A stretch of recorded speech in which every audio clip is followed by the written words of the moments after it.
Olot tumanida yaqinda ochilgan Olot axborot markazi ham ijtimoiy ko'mak bo'limidamiz. Ularni ko'rsatib o'tayman bu yerda.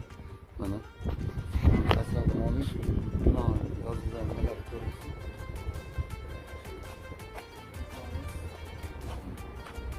Yil bo'ldi, foydalanishga topshirildi. Ayni gap. 2 yil bo'ldi mana shu binomizni aholiga topshirdilar. Asli ijtimoiy xizmatlar aholiga tepasi axborot kutubxona markazi Olotda katta kutubxonasi.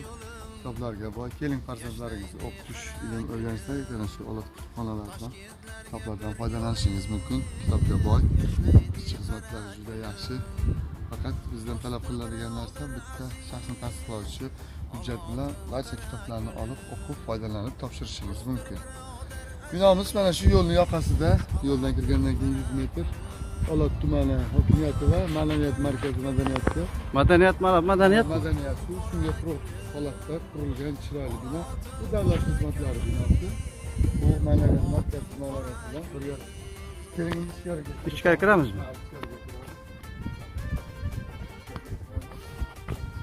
İkinci etaj.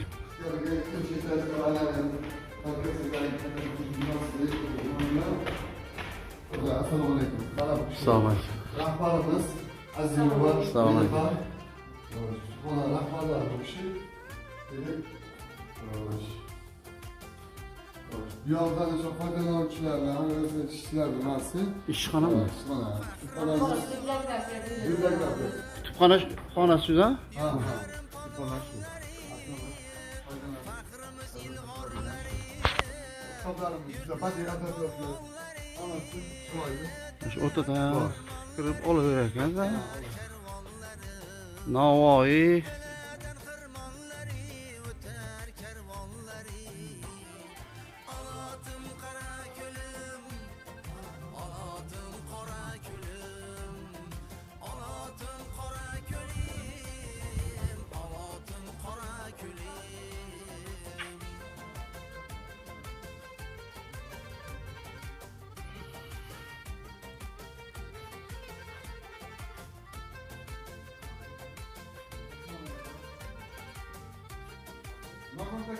Ha. Sonlar to'ldirish, saqlash va ularga qayta ishlov berish bo'limi, ya'ni bog' kitoblari ham ishlanadi. Kitobxona, shifoxona, to'garakda kitoblarga yoshlar bilan ishlov beradi va yangi kitoblar kelgan vaqtda qo'limizda kiritishlar olib boriladi.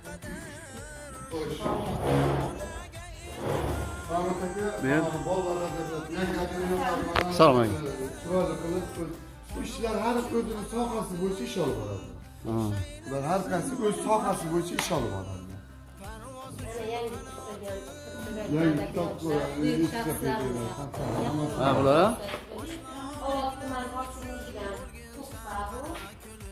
Tuhfam bu. Zaxiratul Muhammad Bobur, Amir Temur, Mirzo Ulug'bek hamda Jaloliddin Manguberdining har birining tug'ilishidan to vafotiga qadar qilgan ishlari, faoliyati haqida tarixchilarimizdan. O'zlari ham shumi? Yo'q. Kelganlar mutolaa qilib chiqib ketaverishadi-da. Klub deyiladi bizlarda, to'garaklar emas, klublar. Bolajonlar do'konlardan o'qishlari uchun juda ham qulay sharoitlar bor. Maktablar ishlaydi. Ko'rsatam. Tumanlarimizda yo'q. Yaxshimisiz? Endi uzr, bezovta qildim hammalaringizni. Ha, shu olish nimalarni, tartiblarni. Manzilim Toshkent. Shahar. Toshkentda. Yangi hayot tumani, O'zar ko'chasi.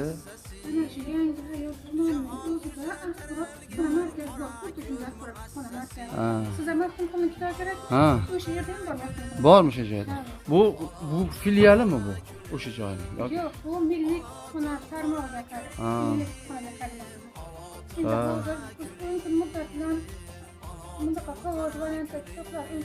Ay mayli, men o'zi bilet ketaman Toshkentga.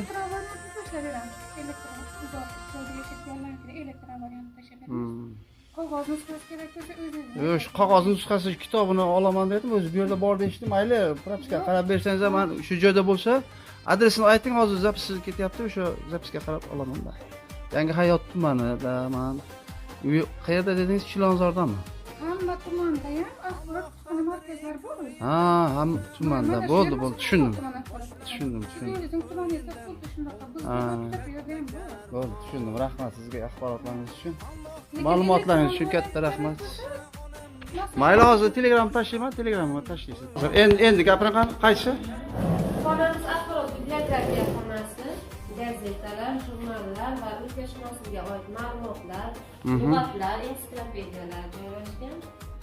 Mana bu tomonda esa bizning asarlari va bolajonlarning madaniyatlar hamda bu yil ko'proq ota-onalar va yosh bolalar o'qish uchun joylashgan. Sababi har oyning 17-tanasi kitobxon onalar kuni aynan mana shu xonada ko'proq o'tkaziladi.